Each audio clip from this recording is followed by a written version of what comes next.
Welcome back, everyone. And if this is your first time, I am Laquita Norris, licensed trauma therapist, certified grief educator, as well as the founder and owner of Gateway Family Therapy and Wellness. And here on our channel, we talk about all things healing, all things wellness, all things trauma and grief. But from below the surface, we don't just stay on the surface, we go deep and we explore what's hidden, but we also try to provide tools on each and every video.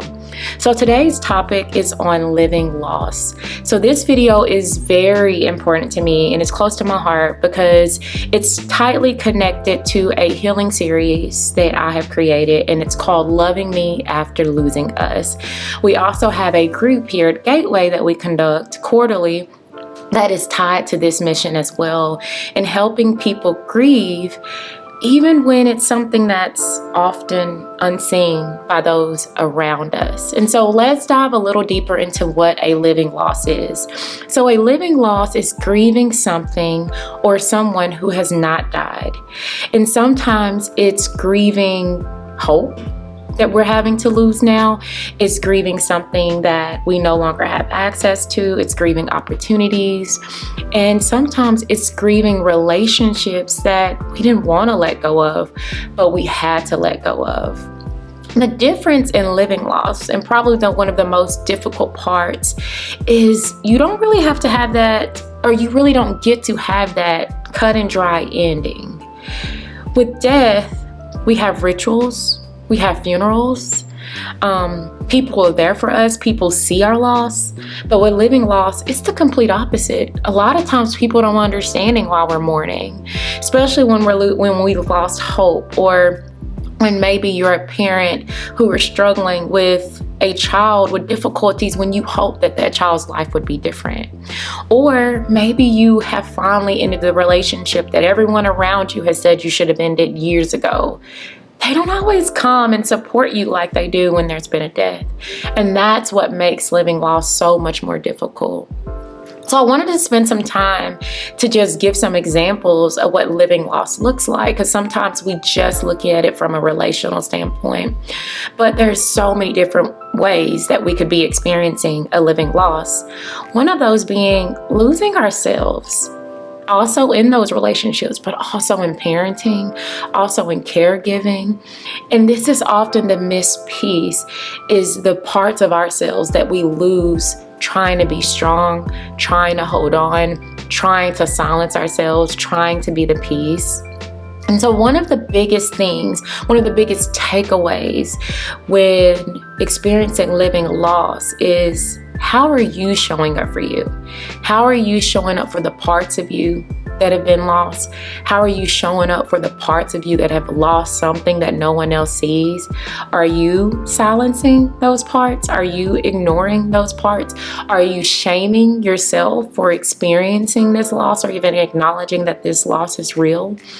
And this is what I encourage. If you are experiencing a living loss, whether that be in a relationship, whether that be having to live in a family and experience family struggles that you didn't choose.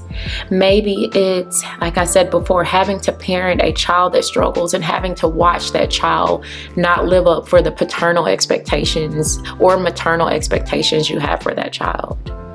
Have you shown up for you in the parts of you that are experiencing that? So that is my biggest encouragement, is take some time and give yourself permission to fully grieve. And sometimes that looks like anger, and sometimes that looks like sadness, and sometimes that looks like bargaining. But also give yourself permission to show yourself compassion for the fact that I have still lost something. And one of the ways I like to frame it, and sometimes this is harsh for others, but it helps me understand it. When we're grieving, it's always because something died. Sometimes it's a person, but sometimes it's experiences that died. Sometimes it's hope that died.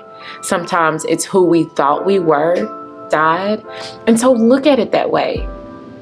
Do not treat your living loss any different to the deaths that you've experienced, because it's still grief. So there are some really good tools out there, one of which I said that we do have here at Gateway. We have a group called Loving Me After Losing Us, and it focuses on the parts of you that you've lost along the way when you have been trying to maintain relationships that have not been good for you. And sometimes that means you're still in that relationship. You're still welcome to this group. It's an amazing resource. We are actively in process in the group right now, but we will have another one start once this one ends. And you can go to gatewayfamilytherapy.com/groups and you'll be able to sign up for that group if and when you're ready.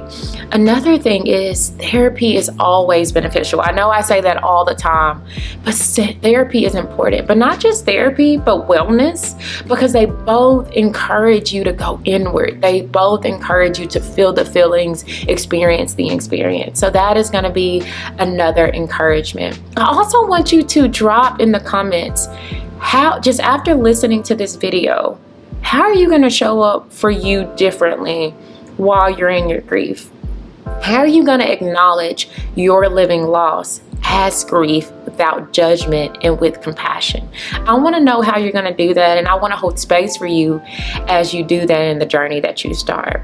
And as always, please please share this with someone that might find it beneficial. Subscribe to our channel to continue to get tools or just be in conversation about some of the difficult topics.